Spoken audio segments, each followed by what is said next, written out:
What's up, guys? Welcome to Game On TV. It's your host Alquino, and in my studio today, I have in the blue corner Arthur Israel, aka the Blue Kenyan, and in the red corner the Kenyan copyright, Caleb Miruni. Now, I would like to ask the blue Kenyan, who do you think between Liverpool and Manchester City is going to win the title? As I just said in the previous episode, I will still stick to Manchester City because of the fact that I've said this severally already, even on this show, that in football, as long as you have that head start and you keep your momentum, then there's no way your opponent will catch up with you, which I think, or when you look at Manchester City's game, I don't expect Man City to lose any game. So to the Liverpool fans, starting with the Kenyan copyright here, I know what they are wishing for is for City to slip up so that they can win. You see, so technically the title is in City's hands, and it's not that it's not they don't have a head to head game where you can say Liverpool will have the chance to wrestle the title of City. So what Liverpool can do right now is just to hope City sleeps and they win all their matches, but I don't see that happening, so I'll stick with Manchester City.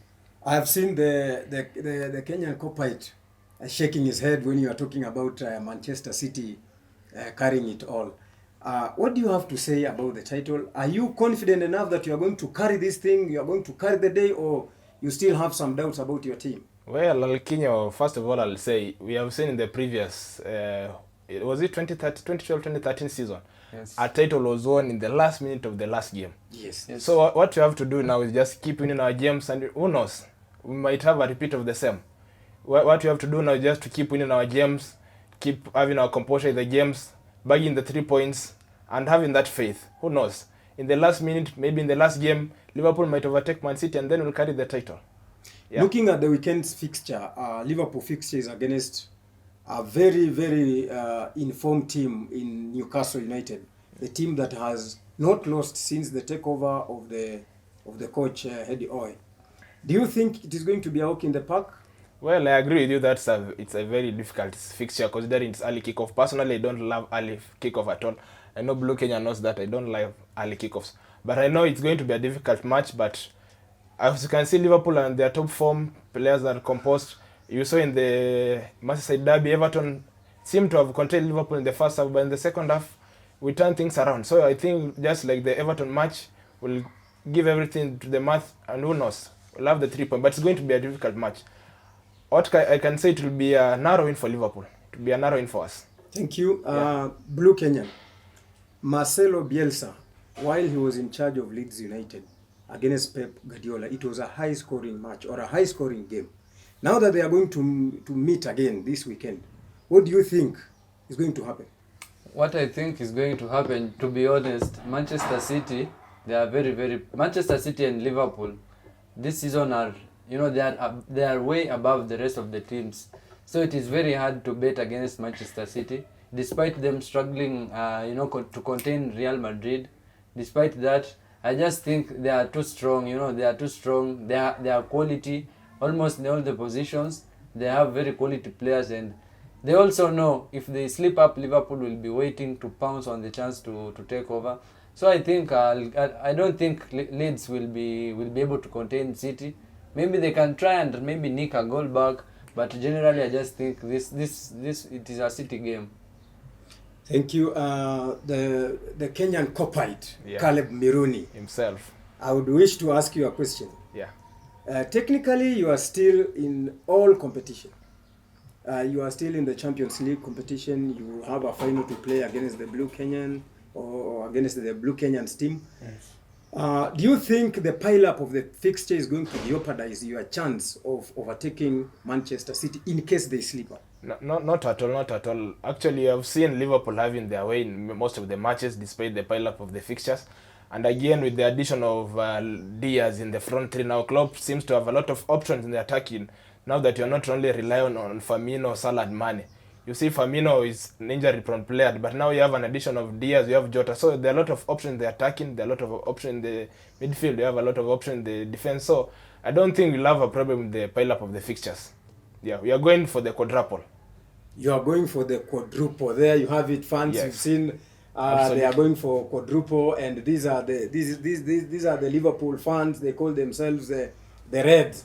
They are the kings of the Champions League in England, and we therefore cannot rule out anything is possible. Yeah. They can be able to take the quadruple. But I just like to give him some bad news. You know, even, the quadruple is not going to happen. We cannot lose 2 finals against Liverpool this season. So that is the spoiler alert even for the fans. You know, if you're a Liverpool fan, I'm really, really sorry, guys, but there's no way we can allow Liverpool to take the quadruple and take 2 finals from us. Not going too to bad happen. for you. Prepare for Not more gonna chest pains happen. then.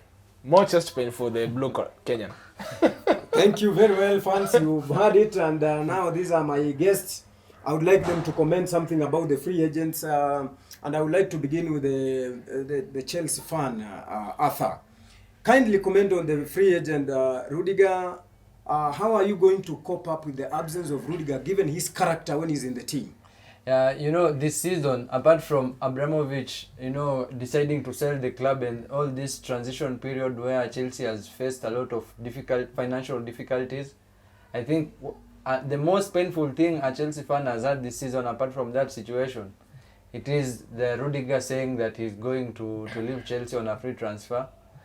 It is very painful because Rudiger has been this season, and just not even this season, but since Tuchel came in, Rudiger has been a rock at the back with Thiago Silva. He really stepped up. You know, before when Lampard was there, he was barely playing. He had lost confidence, but Rudiger came up, and you know, any Chelsea fan, you know, I'm sure no Chelsea fan will never forget the Rudiger tackle on Foden during the Champions League final. So that is it is losing a very, very huge player, a gap that cannot be filled. And unfortunately, again, it's not only Rudiger.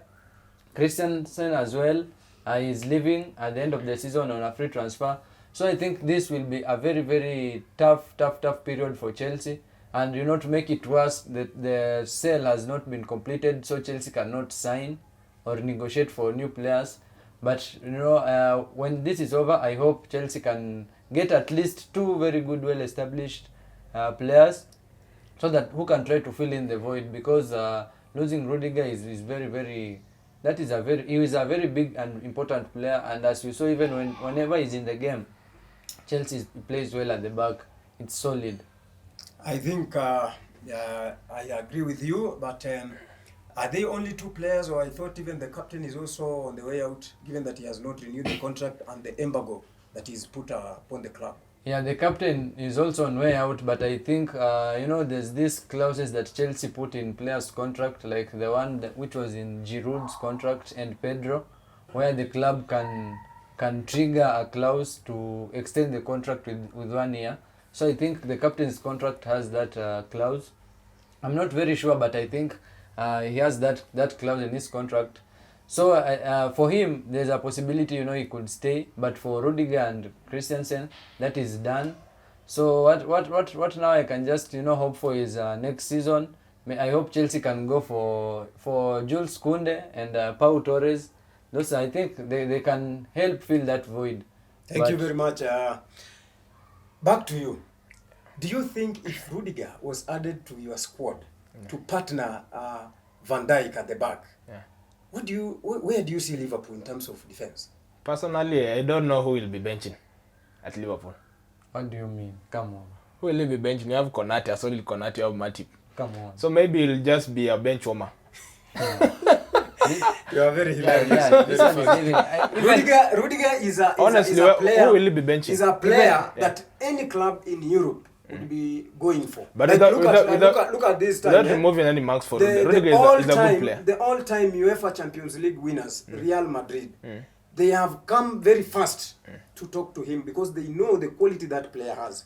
Do you think you can just underestimate his capabilities? No, I'm not saying he's not a good player. Rudiger is an absolutely good player. What I'm saying is that if him coming to Liverpool is not adding any value to the back four. Liverpool is already sold at the back. No, I disagree. But he's a good player. Even Van Dijk himself, you know, at the beginning of the season, he was asked about, you know, those strong, really, really strong defenders that he feels, you know, they are at that level where that world-class level, and Rudiger was one of them. if Van Dijk himself, recognizes Rudiger, then Those are just media theatrics, no. trying to. Very well, guys. Yeah. I've heard you, and I think I like the comments and the way you have put your issues across and the way you view this game. And I'm very sure our fans are also enjoying following this show. Please subscribe on the YouTube, and you will get more updates on these things. So I would like us to talk about another or other free transfers from different clubs, which you are not the fan to, but this is Manchester United, and actually they are coming from Manchester United. That is Paul Pogba and Nemanja Matic. One is a box-to-box midfielder, if I may use that word, and another one is a solid holding midfielder. Yeah. Do you think these players will lack somewhere to go, or they will add quality in case they find a club to join? Okay. Let me begin with you. Okay, for the Pogba situation, first of all, I'll say it's a win-win situation for both sides. First of all, it's a win for Pogba because it's high time for Pogba to go to a club where he's playing without so much pressure on his shoulders. And it's a win for Manchester United because, Pogba seems to when he's playing for the French side, you see Pogba is bringing the A game. But when it comes to Manchester United, it's it's a 50-50 deal.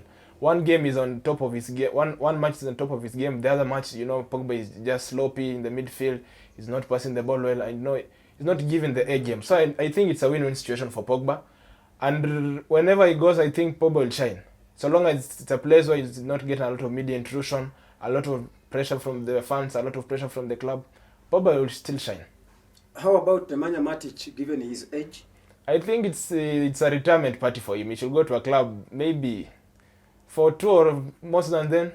Call it. Yeah, retirement party, you say? Yeah. What about you, the Blue Kenyan? Yeah, I think for me, I agree with the Kenyan Copite. Matic is past his prime, so I don't expect him to make a move to one of the big teams in England in the top 4. So for him, I think is past his prime, and the move is also good for him because you see with the new coach coming in, I think he wants to clear out some of the free agents who are not only Pogba and Matic. I think you also have Lingard and Mata. So I think he wants to clear out. The new coach wants to start building something new, and as you heard Ragnick himself, he said, I think he will not take the offer that he was offered with the Australian FA. He wants to remain and become the technical director, where he said he wants to work with the new coach to identify new players so that they can help the coach to build up again. So I think for these free agents, especially these who are past their prime like Matic and Mata, it's a good move for them to move away, because if they remain around, then it means they'll not play a lot, because United will be looking to bring in new players. And for Pogba also, just as he said, it's a win-win for both. I agree with what he said, and also he's on very high wages and he's not playing well at United.